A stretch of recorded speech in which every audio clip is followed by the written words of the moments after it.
Hello guys, എല്ലാവർക്കും പുതിയൊരു വീഡിയോയിലേക്ക് സ്വാഗതം. അപ്പോൾ സാന്ത്വനത്തിന്റെ ഇന്നത്തെ പ്രമോ നാളത്തെ എപ്പിസോഡിൽ എന്തൊക്കെ നടക്കുമെന്ന് നമുക്ക് നോക്കാം.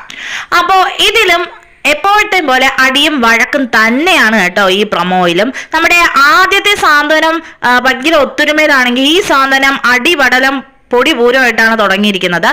അപ്പൊ നമ്മുടെ ഗോമതി ചേട്ടന്മാരോട് പറയാണ്, ഞാൻ ജനിച്ച വീടാണ്, എന്റെ കണ്ണുനീര് വീണാല് നിങ്ങൾ സന്തോഷത്തോടെ ഒരിക്കലും ജീവിക്കില്ല എന്ന് ഒരു ശാപവാക്കുപോലെ പറയുന്നു. അപ്പൊ ആ ചേട്ടന്മാര് അവളെ നോക്കുകയാണ്. അപ്പൊ അത് കേട്ടിട്ട് അമ്മ സങ്കടപ്പെടുന്നു. ആ അഹങ്കാരിയുടെ മുഖം കണ്ടില്ലേ, അവള് അത്ര സങ്കടമൊന്നുമില്ല അവൾക്ക്. അപ്പൊ ഇവര് വീണ്ടും വീട്ടിലേക്ക് കയറി വന്നിട്ട് ഭാര്യയും ഭർത്താവും ബാലേട്ടനും ഗോമതി തമ്മിൽ തർക്കിക്കുന്നു. അപ്പൊ ആര്യൻ പറയാണ്, ഈ വീട്ടിലുള്ളവരെ പറ്റി ആരെങ്കിലും മോശമായിട്ട് പറഞ്ഞാൽ ഞാൻ എതിർക്കും, തർക്കിക്കും എന്നൊക്കെ. അപ്പൊ അത് കേട്ടിട്ട് ആ ബാലേട്ടൻ ആര്യനെ പിടിച്ച് തല്ലുകയാണ്. എന്തിനാണ് തല്ലിയതെന്ന് നമുക്കറിയില്ല, കാരണം അവരുടെ എതിരാണ്. എന്നാ അവർക്ക് മറുപടി കൊടുത്തെന്നും പറഞ്ഞിട്ടാണ് ബാലേട്ടൻ ആര്യനെ തല്ലുന്നത്. ഇതില് തല്ലോട് തല്ല് തന്നെ, എന്നും തല്ലോട് തല്ല്. ആദ്യത്തെ സാന്ത്വനവുമായിട്ട് എന്തെങ്കിലും ബന്ധമുണ്ടോ? ആദ്യത്തെ സാന്ത്വനം തുടക്കത്തിൽ ഭയങ്കര ഒത്തൊരുമയായിരുന്നു, അവസാനമായപ്പോ എല്ലാരും പല വഴിക്ക് പോയി. ഈ സാന്ത്വനം തുടക്കത്തിൽ അടിപൂരമാണ്.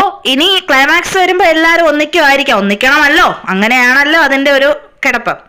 അപ്പൊ ഇന്നത്തെ പ്രൊമോ ഇതാണ്. നാളത്തെ എപ്പിസോഡിന്റെ കാര്യങ്ങളാണ് ഞാൻ പറഞ്ഞത്. അപ്പൊ വീഡിയോ ഇഷ്ടപ്പെട്ടെങ്കിൽ നിങ്ങളുടെ അഭിപ്രായങ്ങൾ കമന്റ് ചെയ്യുക. അടുത്ത വീഡിയോ ആയിട്ട് കാണാം. ബൈ.